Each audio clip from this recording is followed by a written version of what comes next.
In a very dark and humid dungeon with large stalactites and stalagmites, everything was filled with mystery and the anticipation of another battle.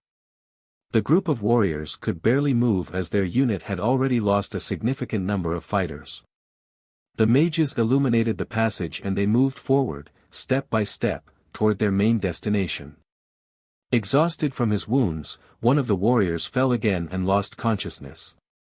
One of the team leaders said that if that happened, Hiller wouldn't have enough mana to heal them all. Are they doomed to die here, underground? He was sharply interrupted by his colleague to stop him from talking nonsense. Barely regaining consciousness, the young man smiled, looked at the commander of this group, and said hopefully that they still had a long way to go. He was a real hero, a man with a huge sword, in shiny and expensive armor, who showed complete confidence in his appearance. In a loud voice, he told them that since they had the energy for idle chatter, it wasn't that bad, that they should hold out a little longer. The warriors happily replied that they would try. To himself, this warrior thought this was a bad thing, because his team was beginning to worry. There were 74 of them in this raid to begin with, but after many battles with huge monsters, there were only 43 left. He gritted his teeth in annoyance. But the important thing is not that we lost 31 men, but that 43 fighters still have their hearts beating. He comforted himself with this thought. And despite their best efforts, they could not protect 31 comrades in this unequal battle with a huge number of flying monsters.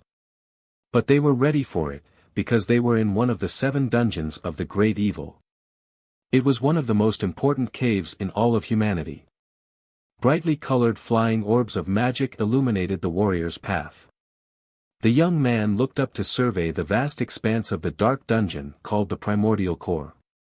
A member of the group approached our commander and told him to pay attention to the gigantic passageway that lay directly in front of them. At last we have reached the end of the Primordial Core, the brave warrior thought to himself. Without a second thought, they stepped forward into this dark and ominous, mysterious room.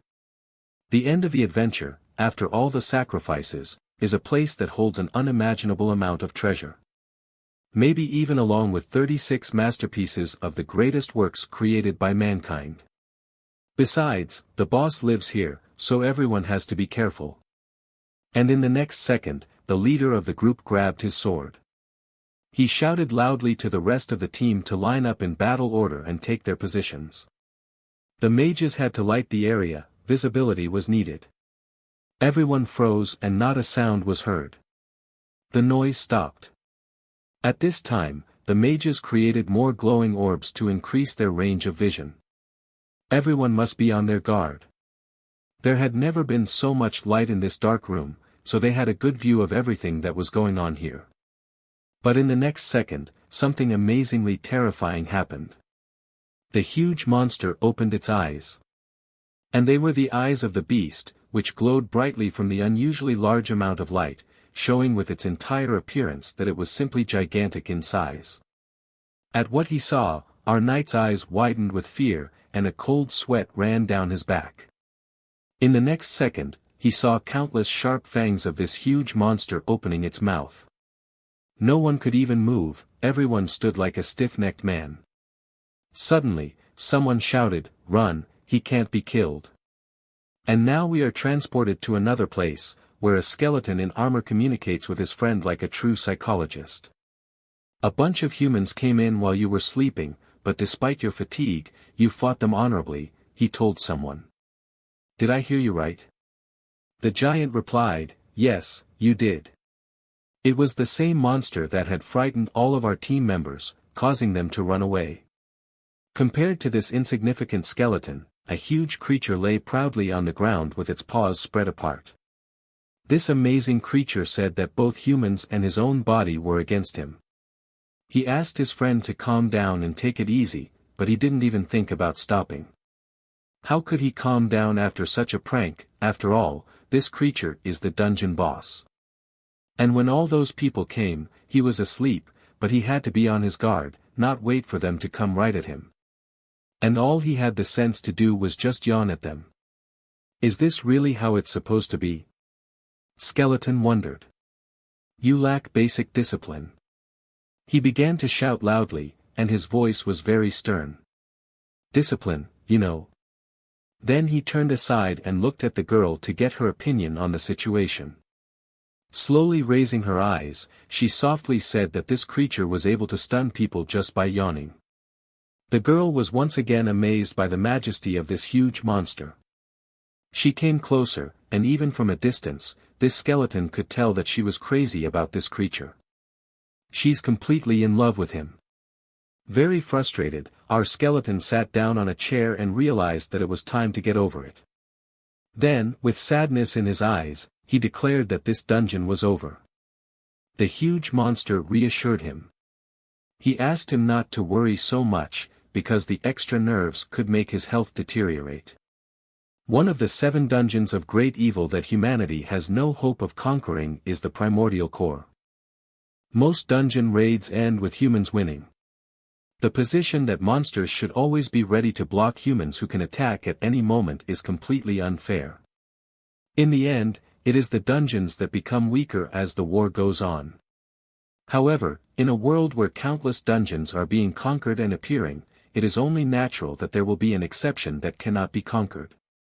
A dungeon of immense evil, or rather, 7 dungeons of immense evil that are considered beyond the reach of humanity. Of the 7 great evil dungeons, the primordial core is the most complex demonic one. It is inhabited by dozens of alien creatures that guard the place. And gatekeepers guarding the 3 crossroads. A homunculus guards the red path on the left. A skeleton guards the blue road in the middle. Exact information about the contaminated road on the right is not yet known. And this whole impregnable fortress is ruled by the primordial monster that appears in the first chapter of the imperial mythos. That's what the book said. The girl covered it with her hand and tied a golden ribbon around it. Just as you said, dear monster, after such books spread among humans, the number of people who wanted to enter the dungeon increased.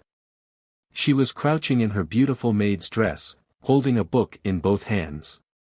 To which the monster replied, you need brains to run a dungeon. Being mystical and mysterious is not an option, people won't even try to come here.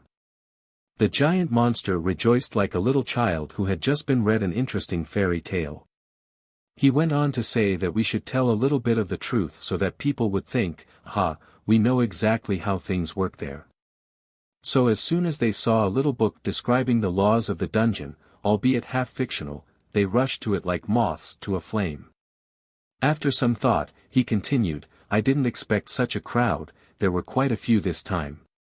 In his memories, he saw the huge pile of defeated warriors again. How many were there? 74. He asked as if to himself. Yes, but most of their equipment melted when they fought my giant black tentacles, so those warriors were useless. And quality equipment is quite expensive, he concluded. The girl whispered quietly that she could easily kill those warriors with her own blade, and the monster nodded in agreement. Then this huge monster began to whirl around the room and a large ball of energy formed right above the girl's head.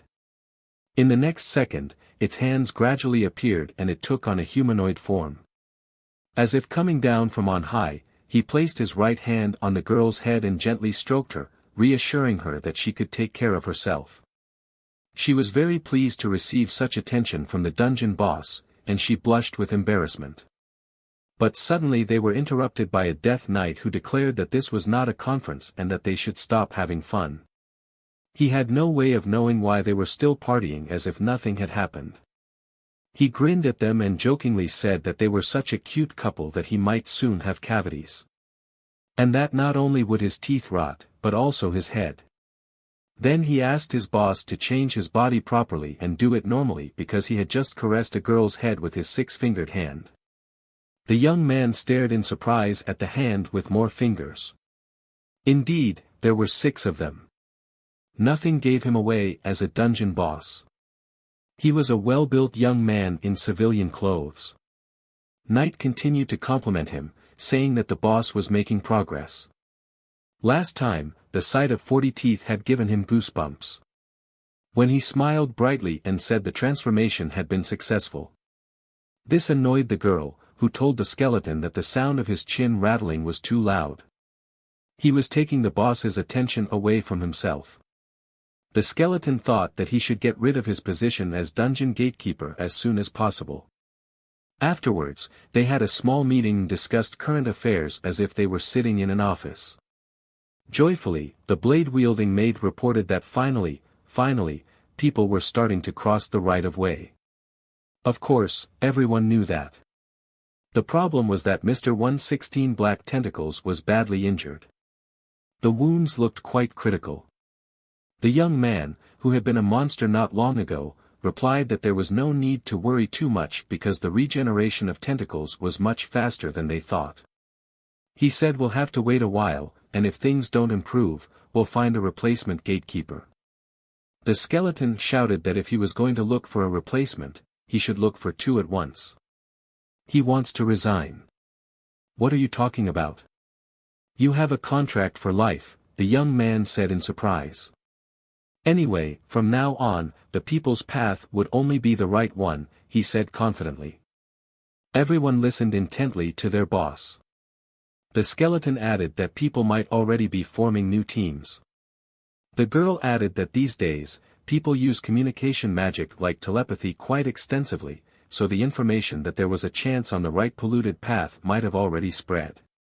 The young man slammed his palm down on the table and said that they would have to plan their strategy accordingly and switch positions to better repel the human attacks. And since the girl had previously defended the left red path, from today on she would defend the right path. He continued, people will think that the right way is free, and they will go there. You'll show them. The girl shouted enthusiastically and joyfully that she would defend the dungeon no matter how many humans invaded it. Then he turned to the skeleton and said that the way the maid had protected was now his. Surprised, the skeleton didn't understand why he had to do this now. However, his boss explained that if people found out that it was him standing on the polluted path, they would take the red path that she had originally defended. That's why he's going to meet them there. He seems to have planned everything very well. He clapped his hands and concluded that they could defend themselves against two invasions at once. Skeleton had something to add and interrupted him. And if the people take the middle blue route, what then? The boss didn't seem to have thought of that. There was a pause and everyone fell silent.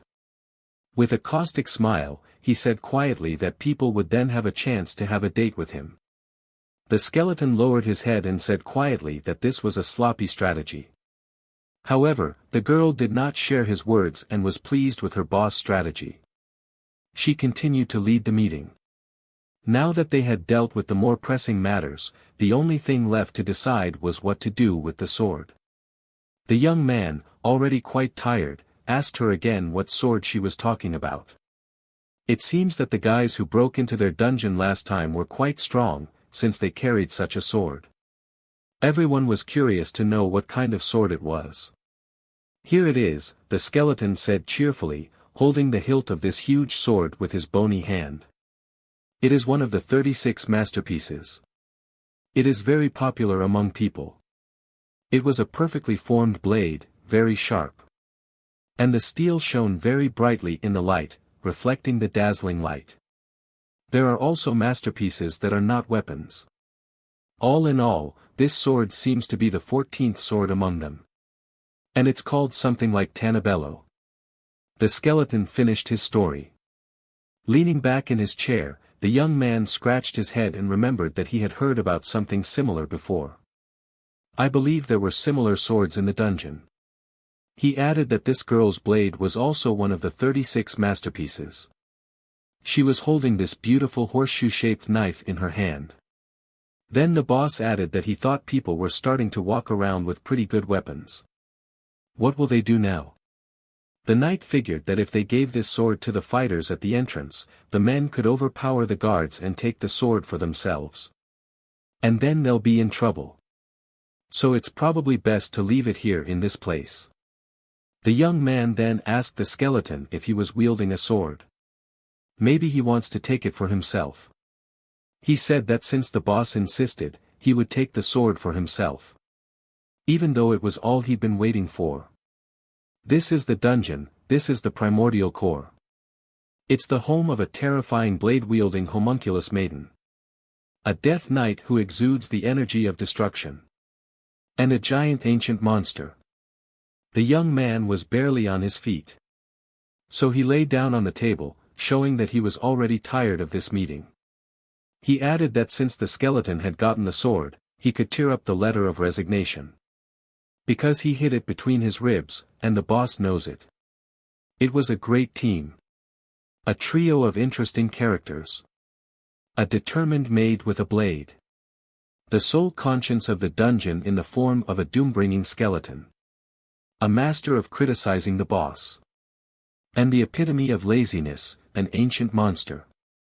And so they have all been fighting the incessant streams of warriors for years.